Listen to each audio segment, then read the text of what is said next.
Número da revista Diálogo Universitário. O texto que aparece aqui nas palavras do pastor eu achei muito interessante. Você leu? A pessoa que escreveu esse texto imaginou Jesus apresentando a uma empresa de consultoria que analisasse o perfil de cada um de seus discípulos. E a recomendação achei muito interessante. Todos já passaram pela nossa bateria de testes e não apenas avaliamos os testes, mas também organizamos entrevistas, etc. E o parecer da empresa foi: Simão Pedro é emocionalmente instável, temperamental, dado a explosões ocasionais. André não tem absolutamente nenhuma habilidade empresarial. Os irmãos Tiago e João, filhos de Zebedeu, mostram interesses pessoais acima de lealdade à empresa. Tomé demonstra uma atitude de questionamento que pode minar o estado de ânimo do grupo. Mateus está na lista negra do SPC da Grande Jerusalém. Tiago e Tadeu têm definitivamente tendências radicais e apresentam na escala alto índice de propensão maníaco-depressiva. Um dos candidatos, no entanto, apresenta ou mostra grande potencial. Ele é um homem de iniciativa e conhecimento, relaciona-se bem com as pessoas, possui mente aguçada para os negócios, tem bom contato com autoridades, ele é altamente motivado e ambicioso. Recomendamos Judas Iscariotes como seu tesoureiro e braço direito. Todos os demais perfis são óbvios. Por isso um dia Jesus falou que nós olhamos o quê? O exterior, mas Deus vê o coração. Eu louvo a Deus, porque Jesus não desistiu desses homens. Eu louvo a Deus porque Jesus não desiste da gente. E na sua graça, na sua misericórdia, Ele tem investido em nós. Eu estou há 4 anos aqui na Igreja do Riacho e com algumas pessoas eu já estudo a Bíblia há mais de 2 anos. E isso não é comum. E alguém esses dias me perguntou: até quando você vai estudar a Bíblia com essas pessoas? Eles não vão se decidir nunca. Quando é que eles vão tomar uma decisão ao lado de Deus? E essa semana, andando de carro, eu estava pensando comigo: com quantos anos Jesus trabalhou com os seus discípulos? 3 anos e meio. E depois de 3 anos e meio trabalhando com eles, eu me encontro com essas pessoas uma única vez por semana. Jesus dormia com eles, comia com eles, portanto, os 3 anos e meio de Jesus e cavalheria quê? Multiplica aí por quanto? Muito tempo. Depois de 3 anos e meio trabalhando com aqueles indivíduos, no final das contas, o que sobrou?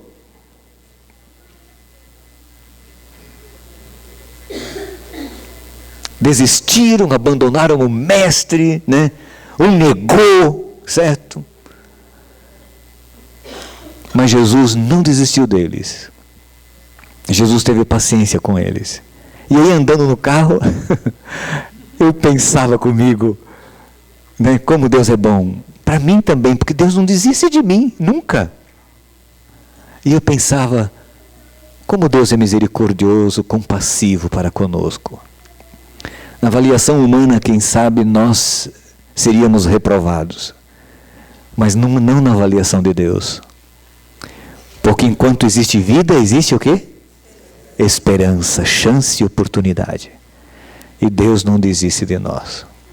Deus nos abençoe e tenha misericórdia de nós.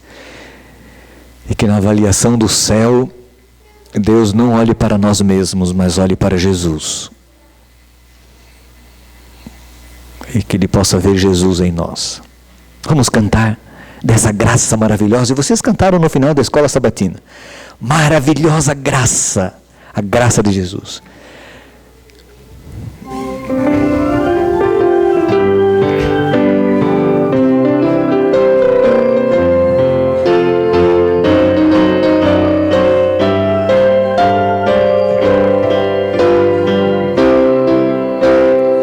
Maravilhosa graça, maior que o meu pecar, como poder cantá-la como he de começar. Trouxe-me alívio à alma, e vida inocitava pela maravilhosa graça de Jesus. Graça com maravilhosa graça, como o firmamento é sem fim.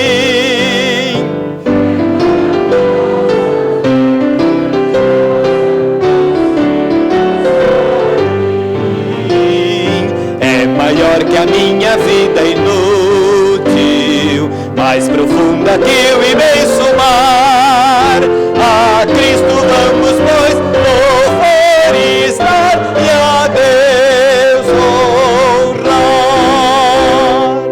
Maravilhosa graça traz vida perenal, por Cristo perdoado, vou à mansão real. Sei que hoje sou liberto, vivo de Deus bem perto, pela maravilhosa graça de Jesus.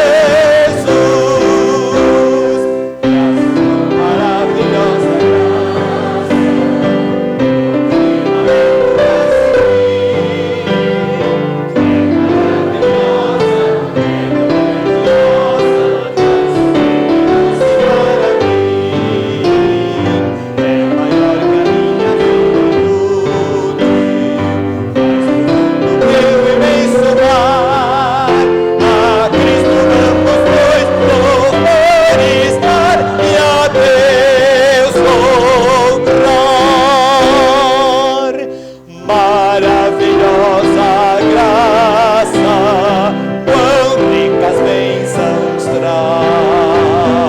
Por ela Deus salvou-me, deu-me perdão e paz. Salvo sim em verdade, por toda a eternidade.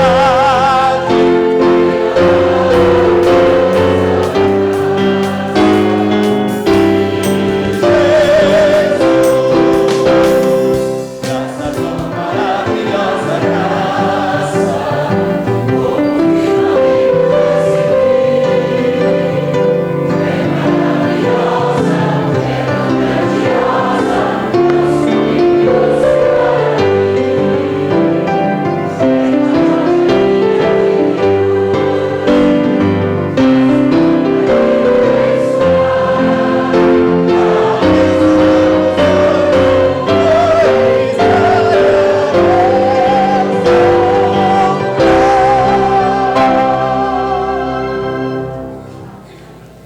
Aqueles que são pecadores, levante a mão, deixa eu ver.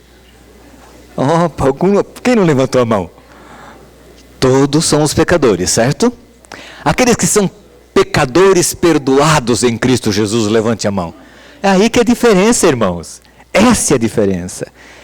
Eu fico admirado porque vejo algumas pessoas que vivem a alegria e a experiência do perdão e da graça de Deus, sem ter muita consciência do que é ser perdoado e do que é que ele foi perdoado.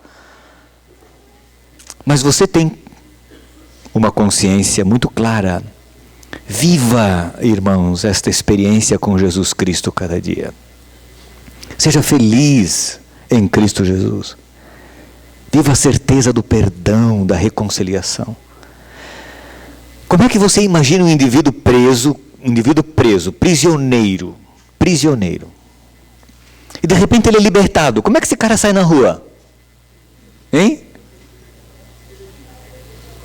Como é que você imagina esse indivíduo saindo na rua? Imagina alegria, entusiasmo, prazer de viver. Porque eu estava preso e agora estou livre. Deveria estar preso, mas estou livre. Mas deveria estar preso, mas fui liberto. Por que você foi liberto? Porque um juiz, sei lá, me libertou. Um indivíduo foi simpático a mim e me libertou. Em esfera muito mais ampla foi isso que Jesus fez por nós. Vivam alegres, irmãos, em Cristo Jesus. Não existe cristão surumbático. Não existe isso, irmão. Não existe.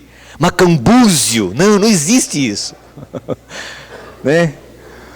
Aqueles que têm a minha idade, que leram livros da literatura brasileira, que hoje o povo não lê mais, conhecem essas palavras, né? Não existe isso. Só existe pessoas tristes para baixo, aquelas que carregam o seu fardo de culpa, de seus erros, e que não foram a Jesus e não receberam o perdão. Estas têm razão para ser tristes, doentes, aborrecidas, chateadas, para baixo. Mas aquele que conhece Jesus, irmãos, não pode viver assim. Não pode. Mesmo nas lutas, é uma pessoa feliz. Mesmo nas lutas. E eu, quando eu estive com Adilson agora, lá na UTI, ele falou-me assim: pastor, estou vivo, né, pastor? Estou vivo. Tá bom, estou vivo. Mas eu já era para estar morto. Também, pastor, nunca cuidei da minha saúde. Fui muito sedentário a vida inteira. Nunca fiz exercício físico. O coração não aguenta mesmo. Estou sofrendo as consequências dos erros de minha vida. Mas, pastor, eu estou em paz com Jesus. Pastor, já falei para Deus. Se Ele quiser me levar, Senhor, pode me levar. Estou com a minha vida eterna garantida em Cristo Jesus. Pastor, tem coisa melhor que isso? Não é real? É real. Estou bem, pastor, estou bem.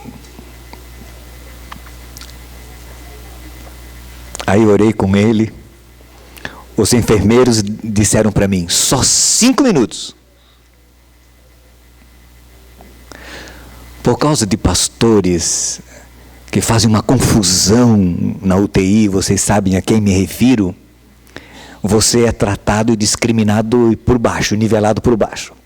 Então, quando a gente chega como pastor num lugar desse, eles acham que a gente vai fazer bagunça, que você não tem ética, que você não tem postura. Então, eles já dizem uma série de recomendações. Você não tem ideia da discriminação que você sofre em função dessa tendência de indivíduos que fazem uma confusão lá na UTI. Então eu falei para ele: não, 5 minutos, a minha visita é rápida.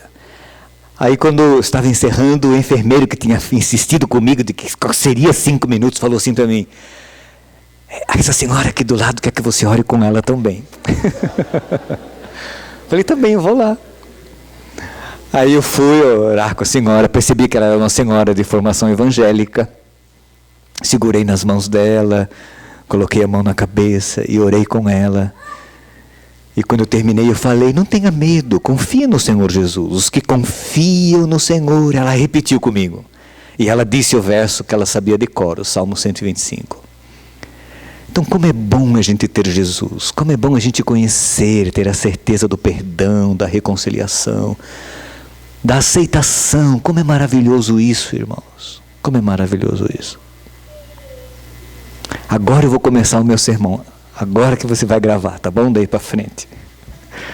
Tudo isso aqui é a introdução. Irmãos, abra a Bíblia em Apocalipse, no capítulo 1. Apocalipse, capítulo 1. O primeiro capítulo do livro do Apocalipse, o último livro da Bíblia. Veja que coisa mais linda que aparece aqui em Apocalipse, capítulo 1. Versos 1 e 2. A Bíblia diz assim: nada de novo para aqueles que conhecem a Bíblia e que estudam a Bíblia, que leem a Bíblia há muito tempo, essas palavras não são novas. Mas vamos tentar extrair coisas novas destas palavras já conhecidas a nós.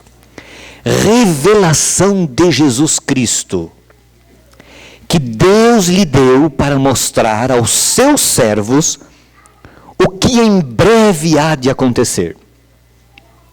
Ele enviou o seu anjo para torná-la conhecida ao seu servo João. Revelação. O que é revelação? O próprio texto responde na palavra, no verbo mostrar. Revelação de Jesus Cristo que Deus deu para mostrar aos seus servos o que em breve há de acontecer. Revelação é o ato de Deus mostrar algo que de outra forma nós não conseguiríamos saber. Então Deus mostra, Deus revela. Essa revelação é de Jesus Cristo, que Deus o Pai deu para ele. E Jesus deu ao anjo, e o anjo passou a revelação a quem? Ao seu servo João. Qual é o objetivo dessa revelação? Por que Jesus revelou-se a João? Com que intenção? Com que? Para que nós pudéssemos conhecer as coisas que em breve hão de acontecer.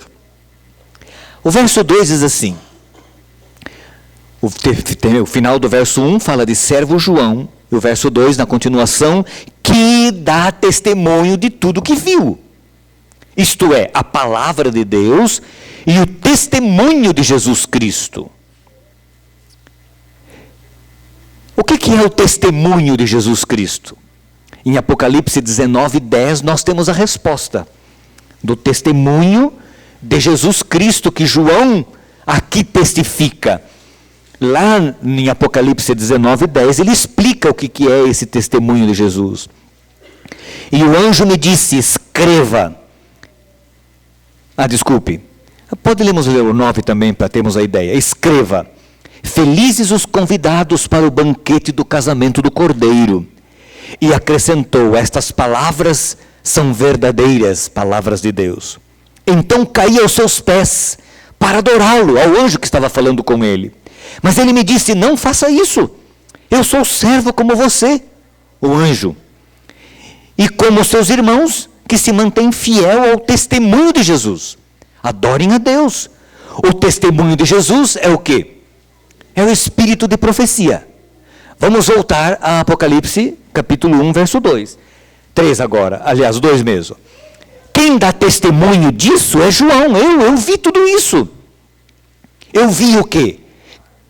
Eu ouvi e vi e escrevi. Escrevi o quê? A palavra de Deus e o testemunho de Jesus. João pôde escrever o que escrevera, porque ele recebera de Deus o dom de profecia, o espírito de profecia. Ele recebeu visões, ele recebeu orientações, ele recebeu revelações, e ele diz, eu testifico, eu escrevi, eu vi, eu escrevi, eu vi, exatamente eu vi. Deus me mostrou, o anjo falou comigo. O que eu estou escrevendo para vocês é verdade. Deus me mostrou, através do espírito de profecia, é a palavra de Deus, é a revelação de Deus. Deus me mostrou. E aí ele diz assim na sequência, feliz aquele que lê as palavras dessa profecia. Feliz aquele que lê, aquele que ouve e aquele que guarda o que nela está escrito, porque o fim está próximo. Revelação de Jesus Cristo. Deus mostrou, Jesus mostrou aquilo que em breve há de acontecer. Jesus recebeu do Pai, e o que ele recebeu do Pai, ele passou para o anjo, e o anjo passou a João, e o João testifica pelo espírito de profecia, que aquilo que ele viu é a palavra de Deus. E ele diz assim, felizes, bem-aventurados, aqueles que leem, aqueles que ouvem, aqueles que guardam as coisas que aqui estão escritas. O livro do Apocalipse aparentemente não é um livro simples. Mas Deus no Apocalipse nos revela coisas muito interessantes. Na época em que João escreveu o livro do Apocalipse, por volta do ano 100 da era cristã, a igreja de Deus, naquele período inicial, era uma igreja pura. O Apocalipse classifica esta igreja, ou simboliza esta igreja, com a cor branca. Um dos selos, João viu na abertura do primeiro selo um cavalo branco. Esta igreja é representada pela igreja de Éfeso, que havia perdido o seu primeiro amor, mas ainda era uma igreja fiel, zelosa de boas obras. Mas o Apocalipse revela nas cartas às igrejas e nos selos que a igreja de Deus passaria por uma fase crítica, que a igreja iria se corromper, que a igreja iria se contaminar com ideias pagãs, iria ser uma mistura de cristianismo com paganismo.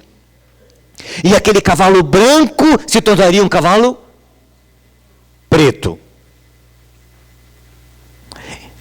Entre os dois, um cavalo vermelho, período da perseguição. E depois aquele cavalo preto se tornaria num cavalo amarelo, um período de inanição espiritual, onde as doutrinas da palavra de Deus seriam raras e difíceis de serem encontradas. Haveria sede e fraqueza espiritual pela falta de consistência da palavra de Deus. Lá nas cartas,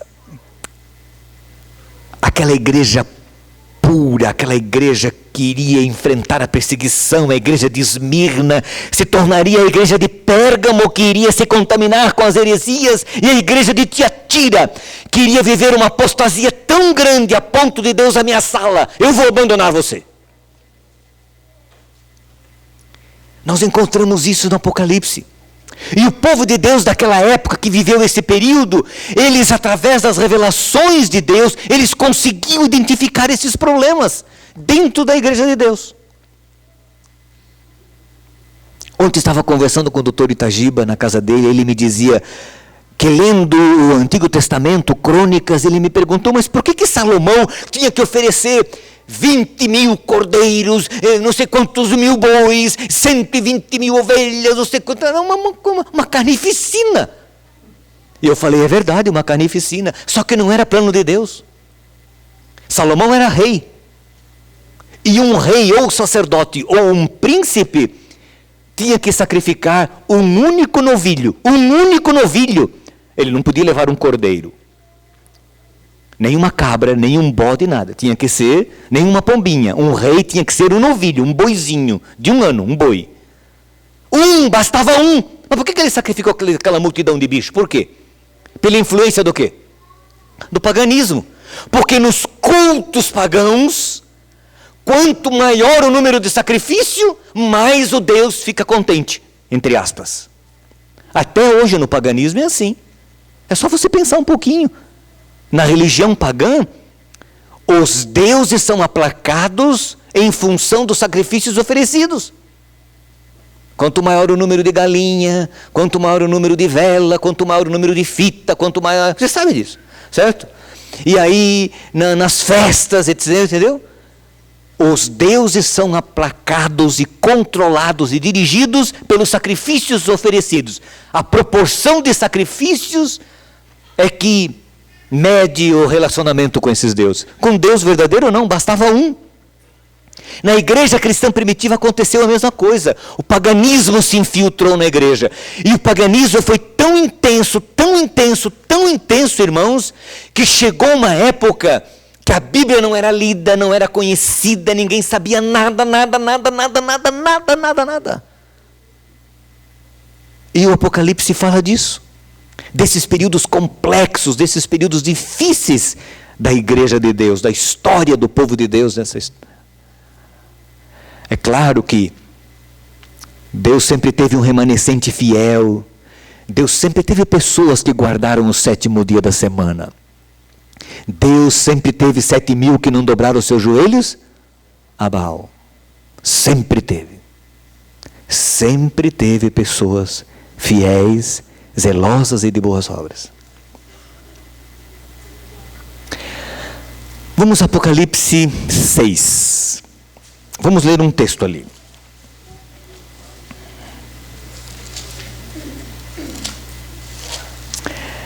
Verso 12 e 13. Apocalipse 6, versos 12 e 13. Observei quando ele abriu o 6º selo. Houve um grande terremoto. O sol ficou negro como tecido de crina negra. Toda a lua tornou-se vermelha como sangue.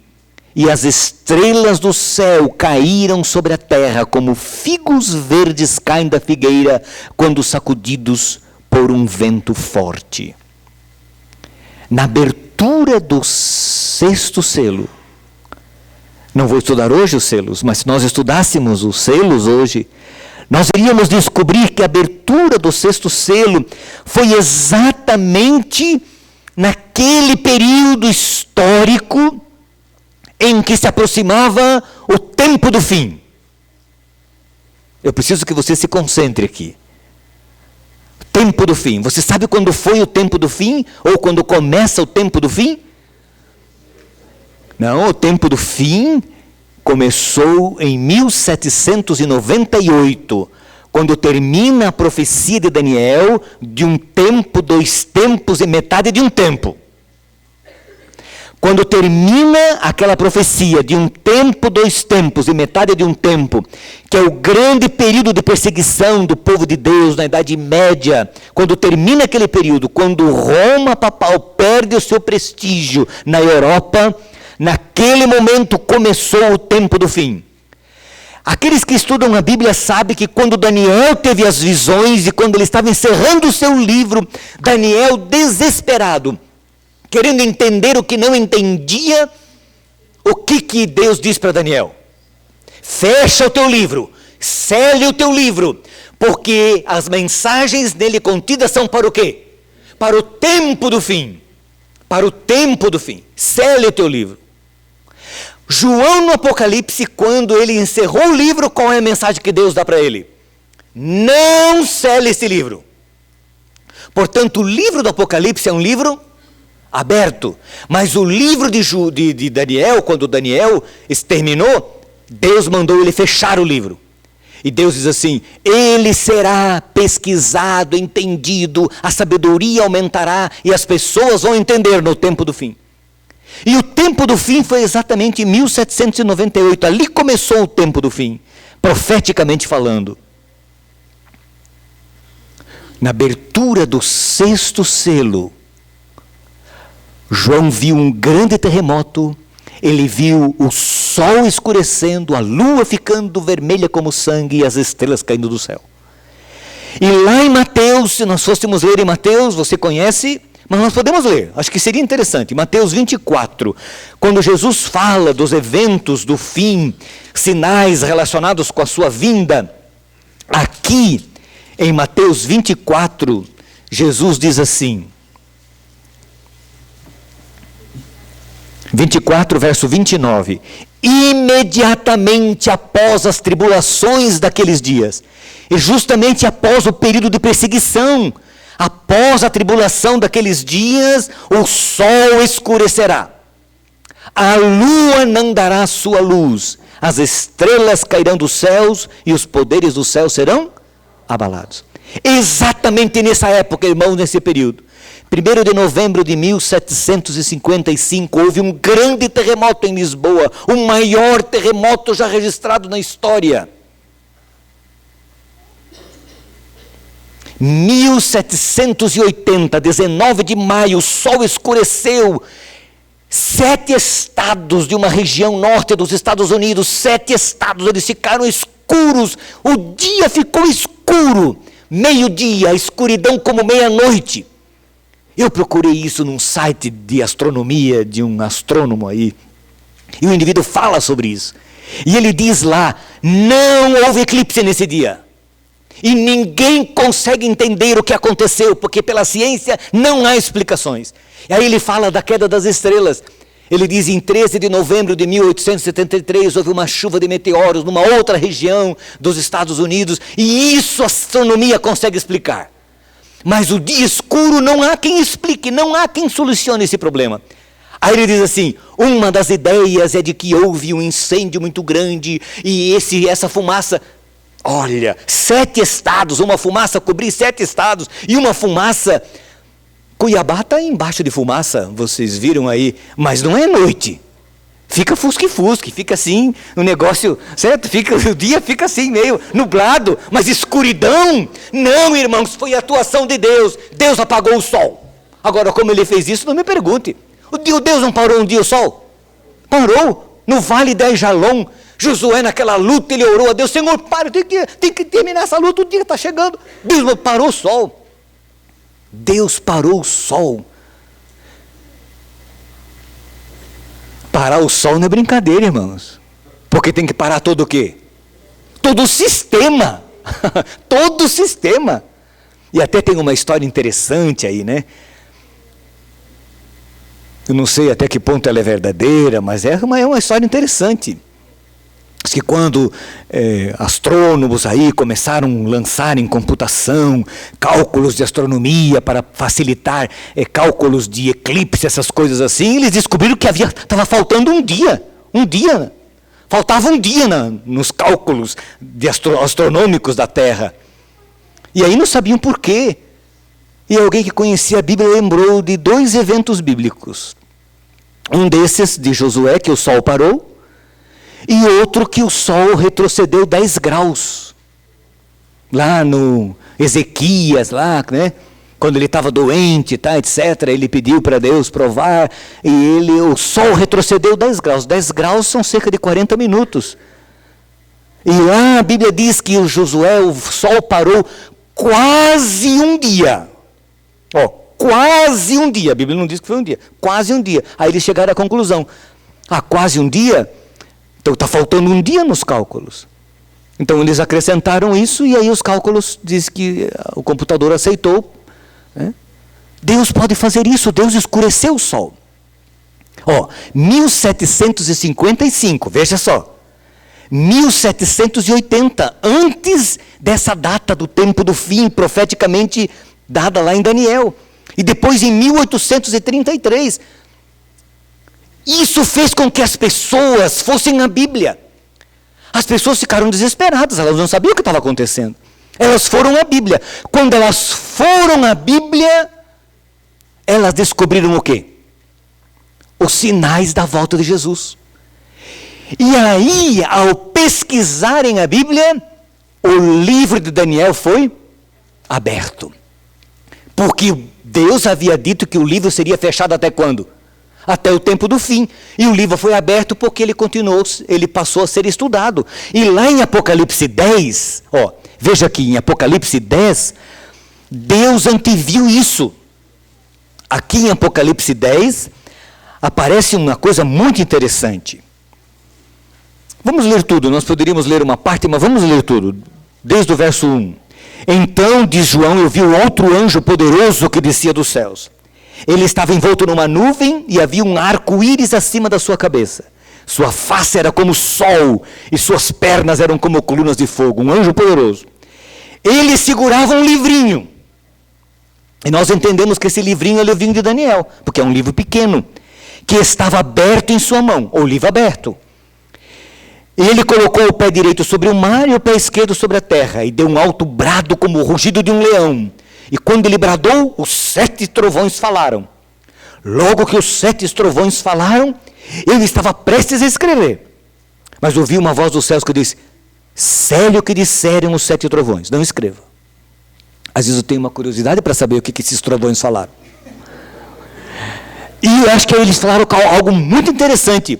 Porque assim que os trovões falaram, João fez menção do quê? De escrever. Quando ele ia escrever, uma voz falou, não escreva. Não escreva, e como Deus não revelou, nós não sabemos o que os 7 trovões falaram. Então o anjo que eu tinha visto em pé, diz o verso 5, sobre o mar e sobre a terra, levantou a mão direita para o céu. E esse anjo jurou, por aquele que vive para todo sempre, que criou os céus e a terra e tudo que neles há, a terra e tudo que nela há, o mar e tudo que nele há, dizendo: não haverá mais demora. Mas nos dias em que o 7º anjo estiver para tocar a sua trombeta, vai cumprir-se o mistério de Deus, da forma como ele anunciou aos seus servos, os profetas. Depois falou comigo mais uma vez a voz que eu tinha ouvido falar dos céus: vá, pegue o livro aberto que está na mão do anjo que se encontra em pé sobre o mar e a terra. Assim me aproximei do anjo e lhe pedi que me desse o livrinho. E ele me disse: pegue-o e coma-o. Ele será amargo em seu estômago, mas em sua boca será doce como mel. Peguei o livrinho da mão do anjo e o comi. E ele me pareceu doce como mel em minha boca. Mas ao comê-lo senti que meu estômago ficou amargo. Então me foi dito: é preciso que você profetize de novo acerca de muitos povos, nações, línguas e reis. Deus profetizou a abertura do livro de Daniel. Deus abriu o livro de Daniel. Deus abriu o livro de Daniel e ofereceu. E simbolicamente, o povo de Deus, que estudou o livro de Daniel, que entendeu as profecias de Daniel, as mensagens se tornaram tão doces na boca deles, porque eles entenderam que Jesus estaria para voltar. Jesus vai voltar, Jesus vai voltar. E ninguém falava sobre a volta de Jesus. Nenhuma igreja evangélica falava de volta de Jesus. Eu estou falando de igreja evangélica, não neo, que não tem nenhuma raiz histórica no mundo evangélico. As igrejas tradicionais evangélicas, ninguém falava sobre a volta de Jesus. Mas aqui e ali, em vários lugares do mundo, pessoas começaram a estudar a Bíblia e começaram a descobrir que Jesus iria voltar, justamente por causa desses sinais físicos que chamaram a atenção das pessoas para a Bíblia. E lá na América, um fazendeiro, ex-deísta, Guilherme Miller, estudante da Bíblia, estudando a Bíblia verso por verso, verso por verso, verso por verso, quando chegou em Daniel, empacou. Daniel 8,14. Até 2.300 tardes e manhãs, e o santuário será purificado. E quando ele estudando, levou mais de 10 anos, ou cerca de 10 anos estudando isso, irmãos. Ele chegou à conclusão de que Jesus voltaria por volta de 1843. Era a ideia dele. 1843. E ele achava que era uma coisa muito importante, que isso tinha que ser pregado, tinha que ser dito. Mas ele disse: não vou pregar, eu não sou pregador, não tenho nada a ver com isso, não é minha área, eu sou um fazendeiro, isso não é para mim. Mas aquilo incomodava, foi incomodando, e Deus, o Espírito Santo, foi incomodando Miller. Como às vezes incomoda você e eu. Você já foi incomodado pelo Espírito Santo às vezes? O Espírito Santo incomoda às vezes. E a gente não quer ir, e ele quer que a gente vá. E ele vai incomodando. E Miller, para poder ficar livre com a consciência dele, ele falou assim: tudo bem, eu vou. Se eu receber um convite para pregar, eu vou. Ele sabia que ninguém ia convidá-lo para pregar. Ele fez esse acordo com Deus. E você conhece a história. E imediatamente, pouco tempo depois, ele recebeu a visita de um menino com um convite para ele pregar na igreja. Ele blasfemou, ele brigou com Deus, porque ele não queria ir, mas ele acabou indo e pregou. E isso foi um embrião de um grande movimento em torno da volta de Jesus. E esse movimento incendiou a América. Esse movimento foi para a Europa. E até aqui na América Latina, com Lacunza. E eu tenho uma vontade de estudar para descobrir se esse movimento chegou aqui no Brasil. Porque a independência do Brasil foi em 1822. 1822. O Império fervilhava. Havia jornais do Império no Brasil. Será que isso chegou aqui? Eu tinha vontade de fazer uma pesquisa, de descobrir. Não há nenhum registro conhecido, mas eu tenho a impressão que deve haver algum jornal que menciona alguma coisa de que isso deva ter chegado aqui no Brasil. Bom, agora outros estudantes que passaram a estudar em cima das ideias originais de Miller chegaram à conclusão de que Jesus voltaria mesmo em 22 de outubro de 1844. Por quê? Porque naquele ano, no dia 22 de outubro, seria o dia da expiação no calendário religioso dos hebreus. Tudo estava correto, a profecia estava correta, Mas o evento estava errado. A purificação do santuário não seria a volta de Jesus, e a terra não seria ela que seria purificada. Mas a purificação era o santuário do céu. Só que eles não entenderam isso. Eles não sabiam nada. Tudo eles tiveram. Hoje nós temos essas profecias, a gente tem mastigado isso. Eles não tinham. E Deus, na sua misericórdia, no seu amor, na sua graça, na sua bondade para com os seus filhos, deu uma visão para um homem chamado William Foy. Ele era um homem negro, 21 anos, pastor de uma igreja batista livre. Deus deu um sonho para ele. Em 1842, 2 anos antes da decepção, Deus mostrou para ele o céu, a volta de Cristo. Deus mostrou o tempo, Deus mostrou o cuidado. E o William Foy Ele pregou. Esse indivíduo teve visões. Numa das visões que ele teve, ele ficou 12 horas em visão, cerca de 12 horas, sem respirar, como morto, 12 horas em visão. Foi examinado por médicos, e ninguém sabia o que estava acontecendo com ele. Acontece que ele pregou para o grupo de biliritas. Mas eles não ouviram as mensagens dele. Não deram atenção, não deram crédito. Talvez por preconceito de profetas e visões, provavelmente. Ou porque eles estavam tão seguros, tão certos de que Jesus voltaria, que ninguém tiraria esse doce da boca deles. E um pouquinho antes do desapontamento, Deus deu visões semelhantes a um outro homem, Hazen Fox.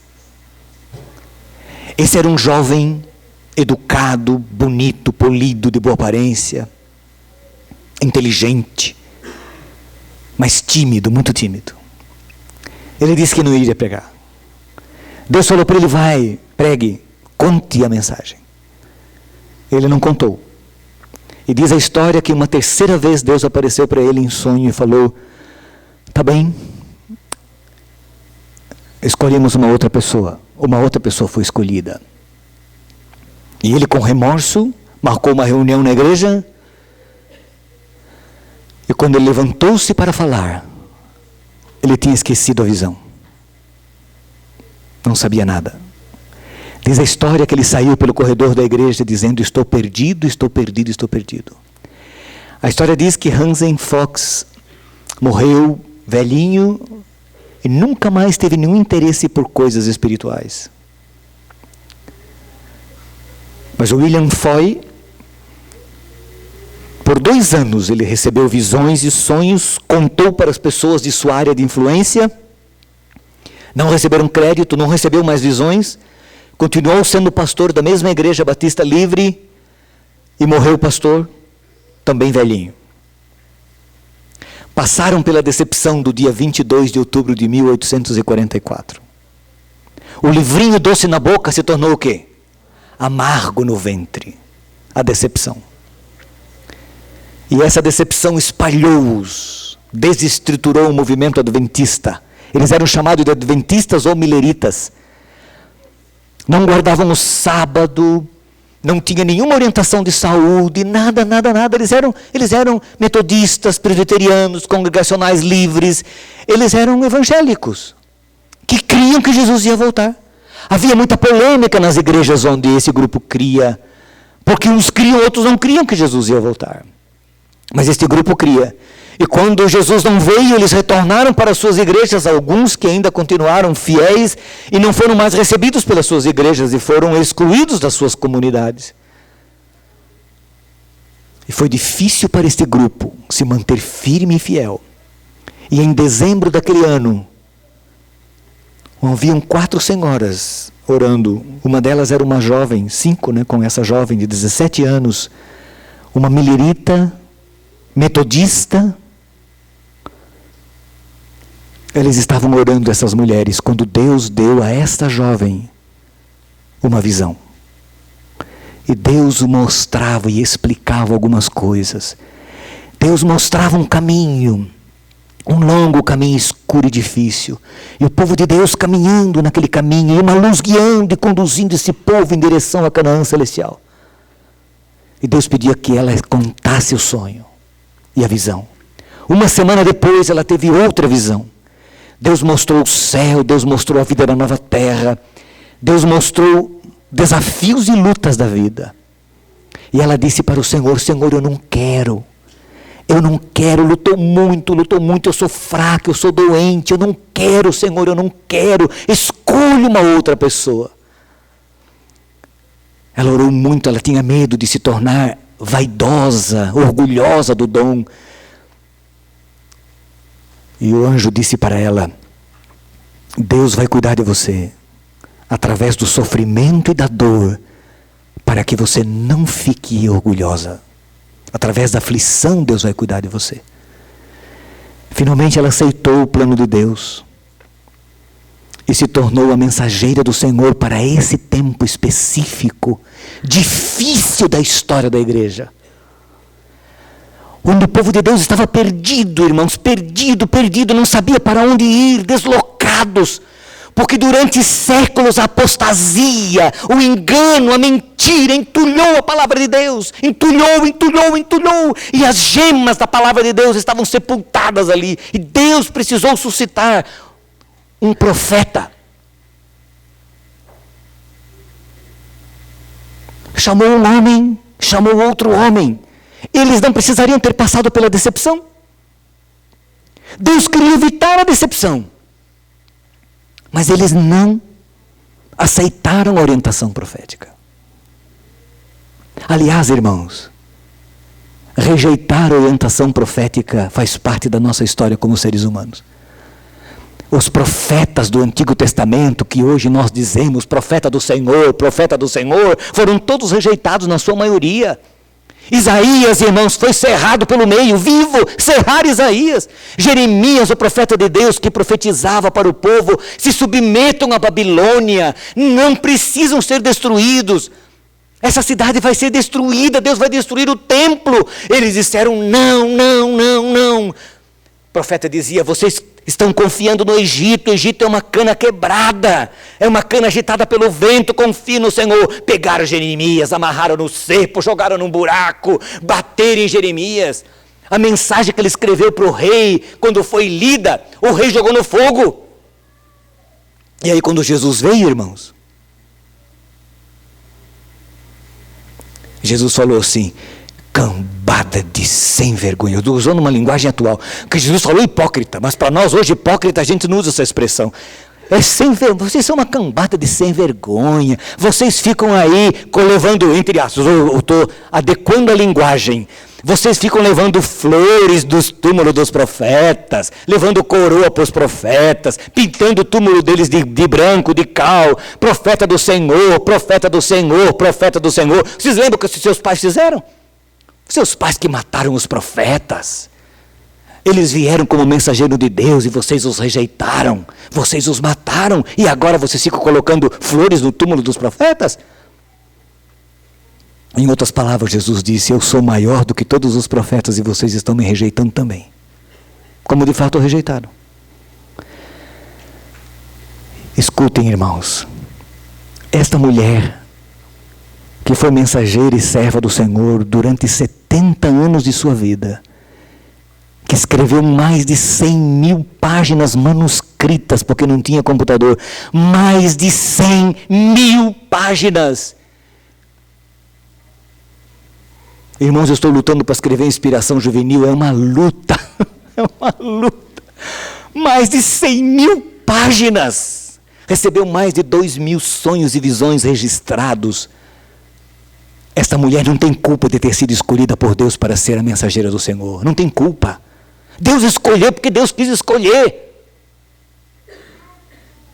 E eu queria que você esquecesse a figura da pessoa, porque a pessoa não tem relevância nenhuma. A pessoa não é importante. Importante é o quê? É a mensagem por trás da pessoa. Por que Deus deu essa mensagem? Por que Deus deu essa mensageira? Por que Deus deu visões e sonhos? Porque Deus nos ama, irmãos. Porque Deus nos salvou pela sua graça. É a misericórdia do Senhor que faz isso conosco. É a misericórdia de Deus, é a bondade do Senhor que faz isso para nós. Irmãos, nós vivemos em tempos difíceis e nós conseguimos identificar o tempo porque nós temos uma profetisa entre nós. Por isso que nós conseguimos identificar o tempo. Você olha para esses nossos irmãos aí, irmãos, eles leem Apocalipse, eles não entendem nada do Apocalipse.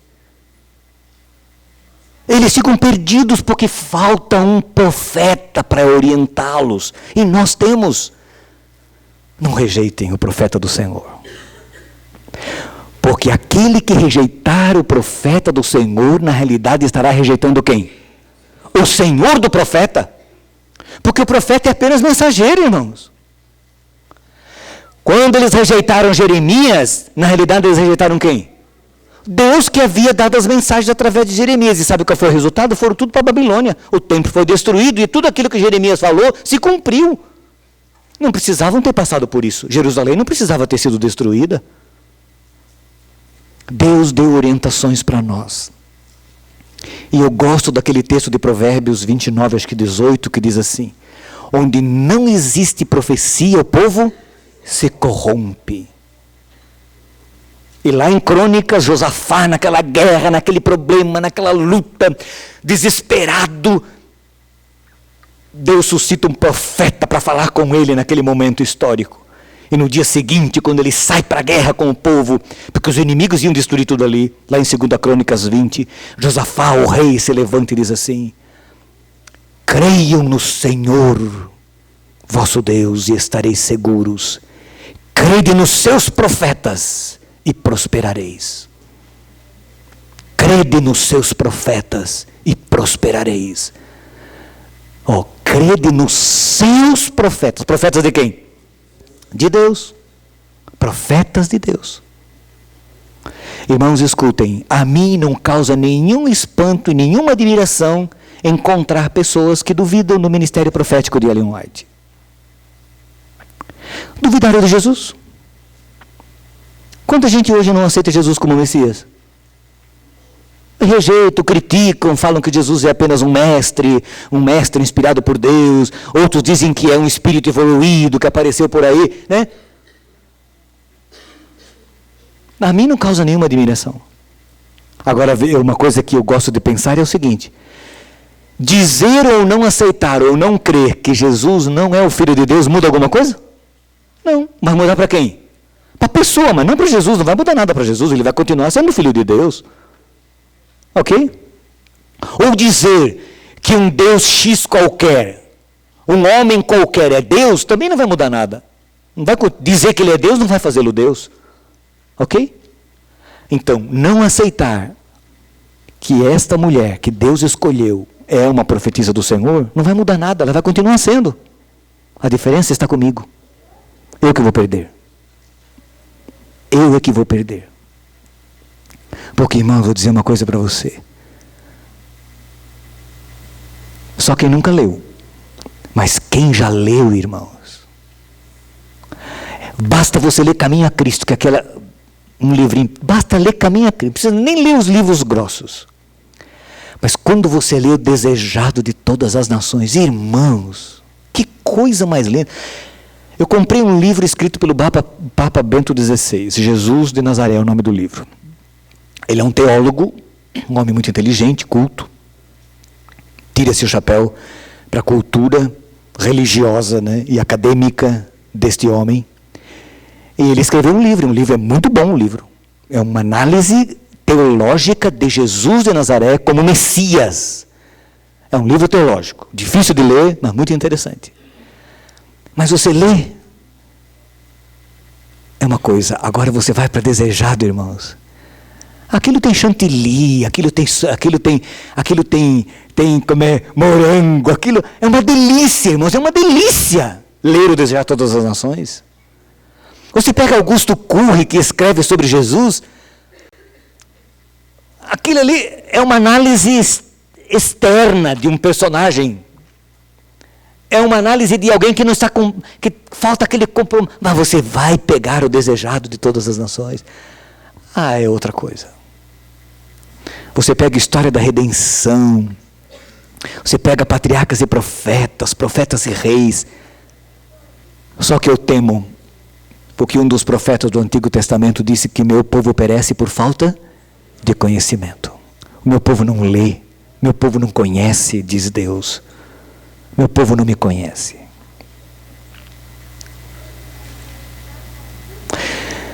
Eu gosto de ler aquele obituário da revista Adventista. Você lê o obituário? Uma das primeiras coisas que eu pego para ler é o obituário, porque às vezes eu quero saber se algum irmão que foi membro de uma igreja minha já morreu, se ainda vive. E eu fico olhando lá o obituário. E eu estava lendo o obituário essa semana e fiquei pensando numa coisa que eu não via no passado. Fulano de tal já morreu de câncer, fulano de tal papai morreu de câncer, morreu. Falei, nossa, antigamente a gente não via assim. Uma coisa que me chama atenção é aqueles que aparecem ali são longevos, da sua maioria longevos. São pessoas assim que morrem bem, são bênçãos de proteção de Deus quando nós seguimos as orientações dele.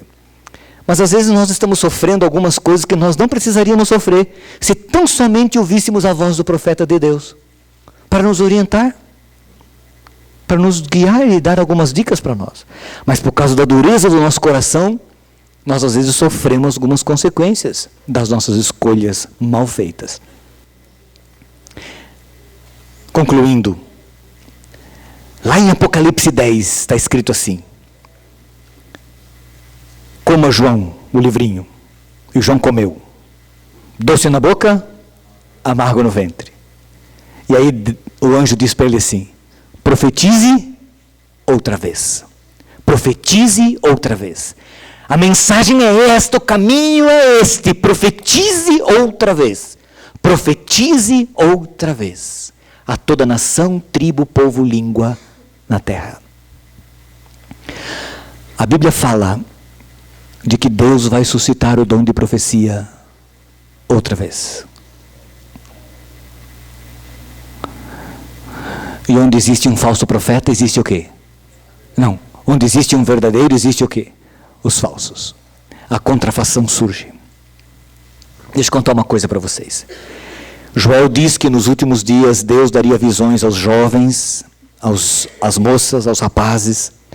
E eu creio que isso vai acontecer quando nós não tivermos mais a Bíblia nas nossas mãos.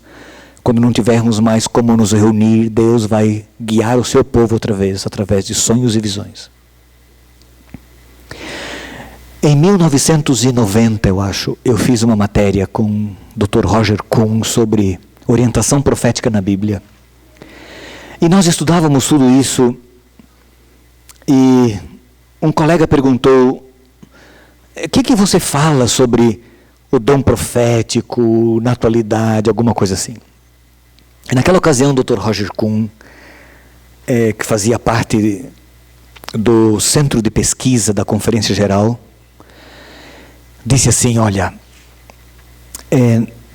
cerca de 50 pessoas naquela ocasião, há 17 anos atrás, 50 pessoas adventistas no mundo dizem ter o dom profético.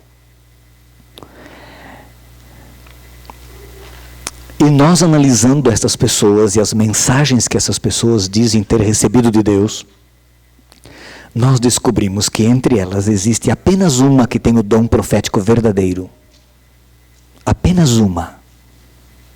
As outras não são o dom profético verdadeiro. Aqueles que são adventistas há mais tempo devem lembrar de Janine Sutron. Vocês lembram muito bem. O Ivan e a Marisa que estão aqui. Janine Sutron era esposa de um pastor adventista na França que disse que recebia visões e sonhos, etc. Escrevia os sonhos e visões. Quando eu li a primeira vez, quando eu bati o primeiro olho, assim, que eu li a primeira publicação de Janine Sutron, eu pensei comigo: não é verdadeiro, não é de Deus. Você percebe logo na maneira de escrever, você já sente. Mas há pessoas que de vez em quando aparecem por aí dizendo ter o dom profético. E nessa ocasião a igreja estudava 50 pessoas e eles descobriram que apenas uma tinha. Aí um colega perguntou assim: quem é? E o Dr. Roger Kuhn falou assim: uma moça na China. E não explicou mais nada. Não explicou mais nada. E aí eu entendi. Uma moça na China. Deus não fica dando visão e sonho a bel prazer, como acontece nos movimentos carismáticos do mundo moderno. Que de vez em quando suscita um profeta aqui, ali, acolá, falando coisas e apontando erros e pecados das pessoas, etc, etc. Deus não usa, Deus não faz, não age dessa forma, dessa maneira. Mas lá na China eu entendi. Lá naquele mundo, onde as pessoas precisam conhecer Deus, Deus pode estar guiando quem? Marcelo, como é que é o nome daquela senhora do Laos? Lembra o nome dela? Hã? Xian. É uma história bonita de uma mulher no Laos, que também Deus orientou através do dom de profecia, e deu sonhos e visões, e orientou aquela mulher. Uma história lindíssima, lindíssima, lindíssima do que Deus pode fazer para salvar. E eu quero concluir dizendo, não rejeite o profeta do Senhor, porque o profeta do Senhor, quer seja ele canônico ou não, eles têm que ser provados pelos canônicos, porque Deus nunca se contradiz, né? Deus não vai se contradizer. Aparece um profeta dizendo aí, olha, é o seguinte, irmãos, escutem, Deus me mostrou num sonho hoje à noite que esse negócio de guardar o sábado é muito complicado, é muito difícil, nós temos problemas aí, então a gente agora não precisa mais guardar o sábado. Deus me revelou num sonho. Um tio da minha mãe teve esse sonho. A minha mãe começou a estudar a Bíblia com ele, e quando chegou na hora do sábado, um dia ele chegou e falou assim, Adelaide, eu não quero mais estudar a Bíblia. Não, tio, por quê? Não, essa noite Jesus me apareceu, num sonho, numa visão, no quarto, o quarto ficou brilhante, ele apareceu e falou, Ricardo era o nome dele, não precisa mais estudar a Bíblia, não estuda mais, você não precisa, e esse negócio de guardar o sábado, guardar a lei, você não precisa, você foi salvo por mim, fique tranquilo, fique onde você está, guarde o que você está guardando, você pode guardar qualquer dia da semana. E ele falou, Adelaide, eu não quero mais estudar, porque Jesus falou comigo. Pela Bíblia isso é Jesus? Não, você sabe que não, porque Deus não se contradiz. E aí a Bíblia fala de que o diabo vai se transformar em ministro de luz e vai fazer fogo do céu para enganar a quem? Se possível quem? Até os escolhidos de Deus. Então não rejeite o profeta do Senhor.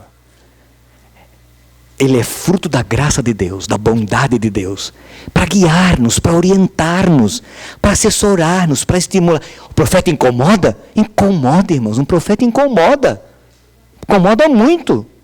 Haja vista que a senhora White foi mandada pela Conferência Geral para a Austrália uma vez, ela ficou 9 anos na Austrália. Porque incomodava ali na América, ela incomodava a liderança da igreja na ocasião. Então arranjaram um chamado, ela foi para a Austrália. Mas só acontece que lá da Austrália ela escrevia cartas e mostrava o que estava acontecendo aqui. O Senhor me mostrou que numa reunião assim, vocês estão tomando essa decisão, esse não é o caminho do Senhor. E Butler e outros sofriam tremendamente. Não rejeitem. Deus faz isso por amor. A Bíblia que nós temos, nós a temos por amor. Nós não precisaríamos de Ellen White, irmãos. Nós não precisaríamos. Mas a heresia, o engano e a mentira sufocou as verdades da palavra de Deus, e Deus precisou suscitar um profeta para guiar o seu povo. Sempre foi assim. Um profeta surgiu no momento de crise, no momento importante. Que Deus nos abençoe e nos ajude a ouvirmos a voz da serva do Senhor, porque é a voz de Deus falando a nós, através de um ser humano qualquer, comum, como nós, nenhuma diferença. Casou, teve filhos, tinha lutas, tinha doença, tinha desafios, angústias, preocupações, como nós. Vamos ouvir. Faz bem para nós. Se você quiser duvidar, você tem todo o direito. Todo o direito.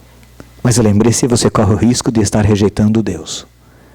Porque o que está por trás são as mensagens de Deus. Que o Senhor nos abençoe. Amém.